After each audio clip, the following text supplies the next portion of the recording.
fontes de função social da propriedade.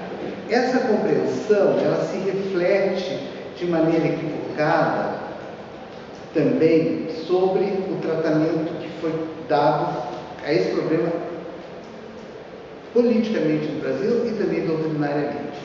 De um lado, havia pessoas que diziam que a função social da propriedade prevista na Constituição trazia o socialismo, o comunismo, né? Que é um absurdo, que se é da propriedade, é porque existe propriedade. Segundo, de outro lado, as pessoas que diziam, bom, com isso, com esse instrumento jurídico, já entra em detalhe dele, nós temos a possibilidade de fazer uma mudança radical na economia e na sociedade brasileira.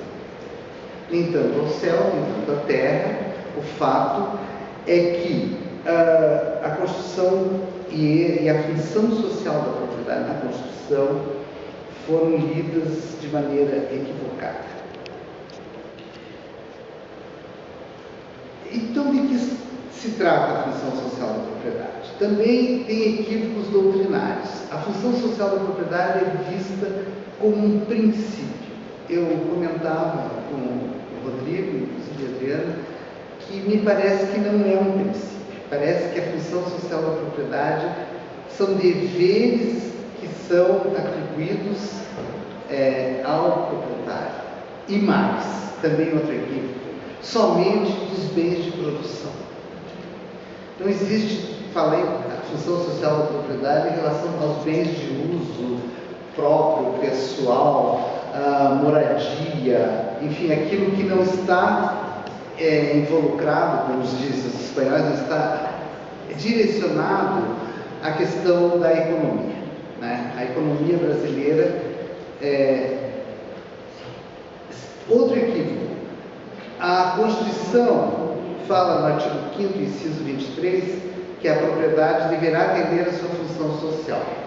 Mas ela só trata depois a função social dos bens imóveis. Tá? Então, também é uma questão que geralmente é esquecida, que o que vamos ter no artigo 182 a 191 da Constituição é o estabelecimento dos deveres que o proprietário urbano rural tem para que seja considerado que a sua propriedade cumpre a função social, né? Uma outra questão que também é esquecida e que precisa um esclarecimento prévio, em seguida eu já passo para a análise jurisprudencial, é que a questão da função social da propriedade é prevista em relação aos imóveis urbanos e rurais no capítulo que trata da reforma urbana e agrária.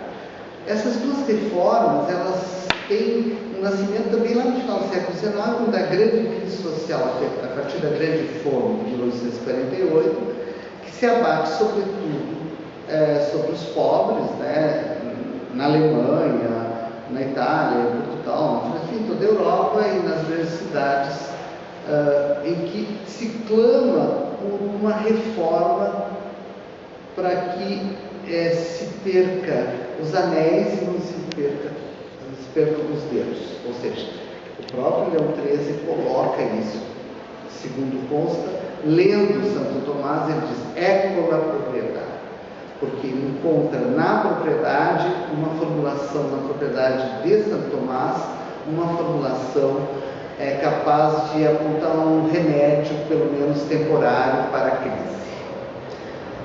Muito bem. Então, a reforma agrária e a reforma urbana, outra questão que está vinculada diretamente à formulação da função social da propriedade na Constituição de 88, que às vezes é esquecida. Que a reforma agrária e urbana no Brasil, ela exige uma atuação da política pública do Estado. Só posso fazer reforma agrária ou urbana no Brasil por meio da atuação do Estado, por meio de um instituto específico que é a desapropriação por interesse social.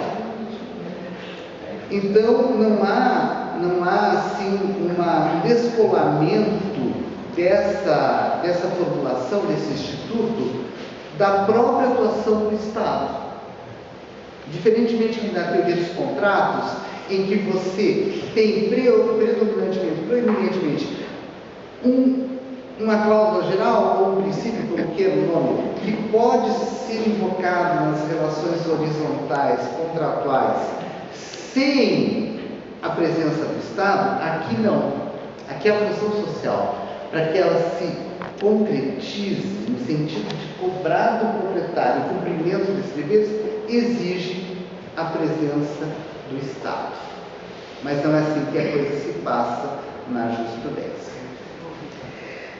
Bom, então, feito isso, e pedindo vênia para a professora Paula, que é da Direito Econômico, a Constituição Federal é uma Constituição. A própria social-democracia, o próprio Estado Social, é uma construção que tem na sua base o Estado liberal. Ele é um abrandamento, digamos assim, dos postulados formuladores do Estado liberal.